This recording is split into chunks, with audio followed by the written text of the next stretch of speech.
sommaire de cette édition, la société civile a ébauché les travaux pour la durabilité et la bonne gouvernance de la filière cacao en Côte d'Ivoire. Ces travaux visent à créer un observatoire qui aura pour rôle de structurer et renforcer ses capacités de communication et de plaidoyer. Afin de constater l'état d'avancement des travaux, les souscripteurs de la cité Prestige Zoena ont effectué une visite. Les travaux avancent bien, ont-ils confié à nos reporters. Et puis ce lundi 30 octobre à Ebempe, le ministre de la Santé, de l'Hygiène publique et de la couverture maladie universelle a lancé officiellement le deuxième passage des vaccinations contre la poliomyélite. Cette campagne de vaccination vise tous les enfants de 0 à 5 ans vivant sur le sol ivoirien. Nous irons dans le sud Comoé où Elijah Angora a été élu maire de la commune de Maféré.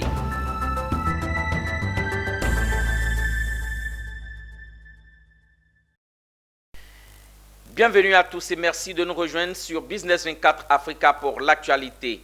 Démarrons ce journal avec la filière cacao. Le projet renforcement de la société civile pour la durabilité et la bonne gouvernance de la filière cacao en Côte d'Ivoire a pour but de créer un observatoire de la société civile. Celui-ci aura pour rôle de structurer et renforcer les capacités de communication et de plaidoyer de la société civile ivoirienne en travaillant autour de la question du cacao durable, notamment au niveau de la traçabilité. Les prémices du projet ont été récemment ébauchées à Abidjan. Philippe Zabo. En vue de protéger les dernières forêts à travers le monde et particulièrement en Afrique, l'Union européenne a mis en place une nouvelle réglementation qui interdit toute importation de matières premières en zone déforestée. Pour ce faire, l'Union européenne demande à certains pays, dont la Côte d'Ivoire, de tracer des matières premières comme le cacao, ce qui crée des incompréhensions dans la chaîne de valeur du cacao, chacun se créant sa propre norme de traçabilité, d'où l'importance de cette table ronde sur le cacao durable. Alors l'importance de cet atelier, c'est effectivement pour nous très important, pour la filière cacao en Côte d'Ivoire aussi, c'est de voir comment l'ensemble des parties prenantes doivent s'impliquer dans la construction d'un système de traçabilité le plus fiable possible. On sait que les autorités ivoiriennes ont pris le sujet à bras-le-corps à travers le CCC. Il y a eu beaucoup de travaux sur la mise en place d'un système, sur des phases pilotes pour le tester. Mais c'est important que l'ensemble des acteurs d'une chaîne de valeur puissent le connaître, le comprendre, se l'approprier et en être des acteurs. La traçabilité, c'est vraiment un travail collectif, j'ai envie de dire. Nous, au niveau de la société civile, nous disons qu'il est important que nous ayons un système national de traçabilité. Ce n'est pas une question juste de simplification, c'est une question de cohérence. Et aussi une question d'allègement des tâches pour les coopératives. Parce que ce qui se passe en pratique, c'est que si vous êtes une coopérative et que vous travaillez avec 2 entreprises, 3 entreprises, chaque entreprise va vous envoyer son système interne pour que vous puissiez enregistrer les volumes que vous le vendez dans ce système. Pour des présidents de coopératives présents à cet atelier, la traçabilité du cacao est une opportunité. Très vite, quand on a épousé l'idée, on a vu après que la traçabilité n'était pas contraignante. Bien au contraire, ça a beaucoup d'avantages pour nous-mêmes parce que, comme je le disais tout à l'heure, ça permet de fidéliser le producteur, ça permet à la coopérative de bien investir dans la communauté dans laquelle elle travaille. Les résolutions de la table ronde sont attendues par les décideurs et les organisations de la société civile pour parfaire leur plaidoyer autour du cacao durable. La nouvelle réglementation européenne dénommée déforestation importée entrera en vigueur le 30 décembre 2024. Poursuivons cette édition avec une page immobilier.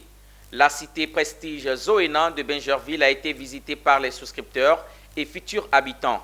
À l'invitation de la société Zoena Godi Immobilier, promotrice du projet, ils sont allés constater de visu le niveau d'exécution des 619 logements prévus sur le site. Le constat avec Kone Nanogo et Marius Seri. Ils étaient plusieurs souscripteurs et futurs souscripteurs à effectuer le déplacement le samedi 28 octobre à la cité Prestige Zoena de Bingerville. À l'initiative de la société Zoena Godi, ils sont venus visiter leur futur logement. Alors, nous avons l'honneur d'être visités aujourd'hui par le comité de gestion, le comité d'entreprise de la Société Générale. La Société Générale que tous connaissons, alors c'est ce comité mandaté par leur président et puis toute son équipe. et en implication aussi avec la direction générale de la Société Générale qui ont bien visité, souhaité visiter notre cité aujourd'hui. C'était vraiment un grand honneur. Nous voulons révolutionner le secteur de l'immobilier par l'expérience déjà vécue. Et aujourd'hui, le problème particulier de l'immobilier, c'est le fait que les Ivoiriens arrivent à faire confiance à des promoteurs qui n'arrivent pas à satisfaire le besoin de ces personnes. Chez nous ici, c'est ce que d'abord nous voulons révolutionner, le sérieux et la qualité des maisons que nous présentons et le travail que nous faisons de sorte que si tu finis de payer une maison, tu sois propriétaire. Et ce sont des villas pratiquement terminées qui ont accueilli les visiteurs. Cette cité prestige est composée de villas basses de 3 et 5 pièces, des villas duplex 4 et 5 pièces et des villas prestige de 6 pièces. Des infrastructures éducatives et socio-culturelles et communautaires comme des centres culturels, commerciaux et de santé seront construits, en plus des aires de jeu, une école et une pharmacie. Après avoir visité les différentes villas, les souscripteurs se disent rassurés et satisfaits. Je trouve quand même que les villas sont grandes, spacieuses et mon coup de cœur a été la 5 pièces. Donc j'espère que après, au terme de nos échanges avec l'entreprise Zoena, on pourra massivement venir souscrire avec mes collègues à cette promotion. Vu le besoin de la population ivoirienne, il était important que moi-même je m'implique pour dire aux gens que ici c'est du sérieux, ici c'est du concret. Parce que les gens ne savent pas où s'orienter. Les gens ont été tellement anarqués qu'ils ont besoin de porte-voix comme nous autres pour les orienter là où il faut réellement pour avoir vraiment une maison en toute sécurité. C'est ce qui a fait que j'ai associé mon image à la société Zoena Immobilier parce que c'est du concret et c'est crédible. Bâtie sur une superficie de 31 hectares, la cité prestige Zoena de Bingerville est une cité écologique de 619 logements. Ouvrons une parenthèse santé. Le ministre de la Santé, de l'Hygiène publique et de la couverture maladie universelle a lancé officiellement ce lundi 30 octobre à Ebempe les journées nationales de vaccination contre la poliomyélite, une campagne de vaccination qui vise tous les enfants de 0 à 5 ans vivant sur le sol ivoirien. Objectif, éradiquer du pays la poliomyélite. Je suis handicapé, je suis bouleversé. Tel est le refrain de ce chanteur en situation de handicap. Enfant, il n'a pas eu la chance d'être vacciné contre la polio. Il faut éviter que d'autres enfants soient comme lui. Pour cela, il faudra vacciner environ 7 millions d'enfants de 0 à 5 ans vivant sur le sol ivoirien. Tel est l'objectif du deuxième passage de la campagne nationale de vaccination contre la poliomyélite instaurée par le ministère en charge de la Santé. C'est avec beaucoup de plaisir qu'au nom du gouvernement, je suis venu avec les autorités locales, Madame le maire, Monsieur le commandant, le sous-préfet et la chefferie lancer cette vaccination, la deuxième vague du genre, parce que la poliomyélite est invalidante. Vous savez que quand ces maladies touchent les enfants, ces enfants ont un affaiblissement des membres inférieurs et ils n'arrivent pas à se tenir debout et ça peut aller jusqu'à la mort. Donc la Côte d'Ivoire s'est battue avec les partenaires dont Rotary, l'UNICEF, l'OMS et tout ça pour éradiquer cette maladie. Mais depuis quelques années, on a constaté quelques cas et on fait plusieurs passages pour éradiquer définitivement cette maladie. Il est important que nous accompagnions, c'est la raison pour laquelle ce sont plus de 5,5 milliards de francs CFA qui ont été mobilisés pour toucher l'ensemble des districts du pays, mais également près de 80 000 volontaires, crieurs, vaccinateurs qui se déploieront au cours de cette deuxième phase-là pour faire en sorte que tous les enfants de 0 à 5 ans puissent être vaccinés et qu'il n'y ait plus ici dans ce pays en Côte d'Ivoire un seul cas de polio. Après les discours d'usage, le ministre de la Santé a montré au public comment se faire vacciner. Depuis le début de l'année, la Côte d'Ivoire a enregistré 6 cas de polio, dont 4 cas dans la région du Bonkani, 1 cas dans la région de San Pedro et un autre cas dans la région du Tonkwi. Restons toujours en page santé. Le samedi 28 octobre 2023 a marqué les activités de la 4e édition de la journée nationale de lutte contre l'accident vasculaire cérébral.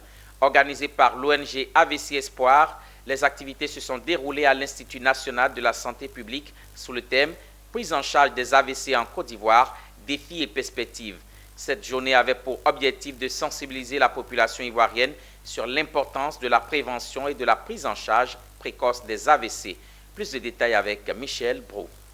Nous sommes au plateau d'or d'Akwedo, où le temps pour la deuxième édition de la marche sportive a été donné. Ils étaient plus de 500 participants qui sont venus allier l'activité physique à la sensibilisation de la 4e édition de la Journée nationale de lutte contre les AVC. Marche, fitness, match de football ont constitué le menu à ce programme. Un circuit de 8 km a été effectué par les participants allant du génie civil en passant par Abata et Faya. Pour les initiateurs, cette activité est un signal qui invite les populations à intégrer le sport dans leur vie quotidienne. Ces journées ont pour objectif de sensibiliser davantage la population ivoirienne sur les risques de l'AVC, parce que les chiffres vous parlent de 15 000 nouveaux cas d'AVC par an. C'est grave et ça fait peur. Donc il faut sensibiliser, vu que l'AVC coûte cher, la prise en charge de l'AVC coûte cher, il faut sensibiliser pour se mettre à l'abri de cette pathologie qui est un vrai tsunami dans une vie. Des professionnels sont venus partager leur expertise et conseils pour éviter les cas d'AVC. Ils ont également rappelé l'importance d'une hygiène de vie saine et la pratique régulière d'activités physiques. J'appelle de tous mes voeux à une implication de tous les acteurs que sont le gouvernement, le secteur privé, la société civile, les partenaires techniques, financiers, les ONG, la population, tous ici, par présent, à agir forcément de façon synergique. Vraiment, les mots me manquent pour pouvoir exprimer notre gratitude envers cette dame, envers les membres de l'ONG, envers tous ceux qui œuvrent à la soutenir pour qu'elle puisse prendre en charge nos parents. La 4e édition de la Journée nationale de lutte contre l'AVC, couplée à la 2e édition de l'ONG AVC Espoir, s'est achevée par un match de gala dans une ambiance bon enfant. Rendez-vous est pris dans les mois à venir à l'Institut national de santé publique d'Adjamé pour la distribution de bons de rééducation à une centaine de malades. Je vous l'annonçais en titre, la commune de Maféré a connu une ambiance particulière le samedi 21 octobre 2023 à l'issue du premier conseil municipal. Une première rencontre du conseil municipal de la mairie de Maféré sous la direction de son nouveau premier magistrat, nouvellement élu Elijah Angora. Cette rencontre a été sanctionnée par des décisions fortes du conseil municipal en présence du sous-préfet de Maféré. Le compte-rendu de Pierre Tebeu. Plusieurs points étaient à l'ordre du jour du premier conseil municipal de la mairie de Maféré sous la direction de son nouveau maire Elijah Angora. 30 conseillers présents sur 32 ont assisté à ce premier conseil en présence du sous-préfet de Maféré. Pas moins de 6 points à l'ordre du jour de ce premier conseil. Information, communication du procès verbal de la réunion de la municipalité du 29 septembre 2023, examen et adoption du règlement intérieur de conseil municipal, des commissions et de la municipalité, détermination des attributions des adjoints au maire et l'autorisation du conseil municipal pour l'exécution des dépenses. Tous ces points ont été passés au peigne fin et approuvés par l'ensemble des conseillers présents. Je voulais saluer et féliciter la population, leur demander de nous faire confiance. Nous voulons rêver, nous rêvons grand pour cette ville. Et je pense qu'ensemble, nous irons loin. Seul on va vite, c'est vrai, mais ensemble on va très loin. Très bonne nouvelle, il a été décidé de la remise de dons à une entité de la commune à chaque tenue du conseil municipal. La rencontre s'est achevée par la remise du premier don du conseil à l'IEP sous le regard bienveillant du sous-préfet de Maféré. Restons dans le sud Como et parlons à présent de protection de l'environnement. Depuis 2006, le Centre suisse de recherche scientifique de Côte d'Ivoire, basé à Adiopodoumé, gère la forêt des marais de Tanoé-Eyi, située dans le département de Tiapoum. Pour se rapprocher davantage des populations, ce centre a participé activement à la fête traditionnelle en pays Nzima dénommée Abissa à Tiapoum. Retour sur quelques temps forts avec nos correspondants. Tiapoum, au cœur de la traditionnelle fête de l'Abissa. Sortie du tam-tam sacré appelé chez les Nzima les Ndombole, mais aussi sortie du roi, Sa Majesté Krouti IV. Plusieurs invités et structures prennent part à cette célébration. Parmi eux, le Centre suisse de recherche scientifique en Côte d'Ivoire. Objectif, sensibiliser la population à la protection de la biodiversité et montrer les avantages de préserver la forêt pour les générations futures.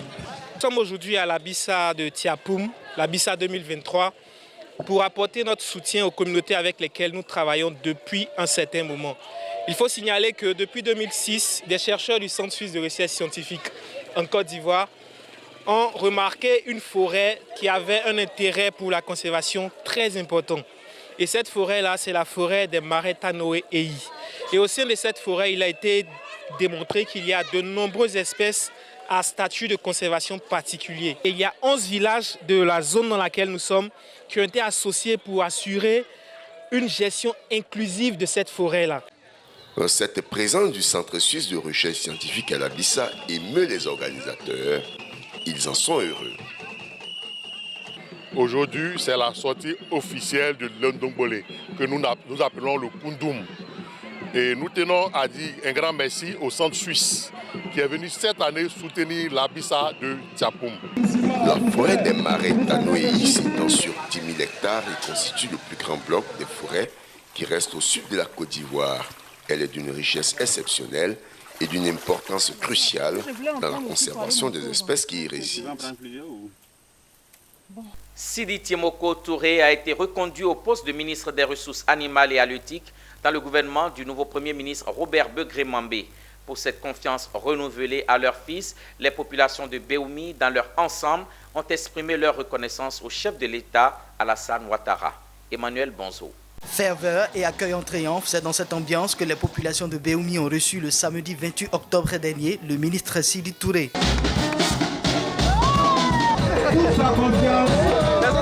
Il s'agissait pour elles de traduire toute leur reconnaissance au président de la République Alassane Ouattara pour le maintien au gouvernement du ministre Sidi Tiemoko Touré. En effet, leur fils a été reconduit au poste de ministre des Ressources animales et halieutiques dans le gouvernement du nouveau Premier ministre Begré-Mambé.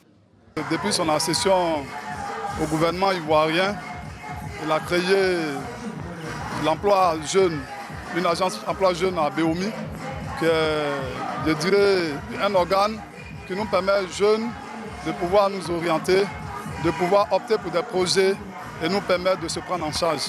Il fait beaucoup pour les femmes à Béoumi.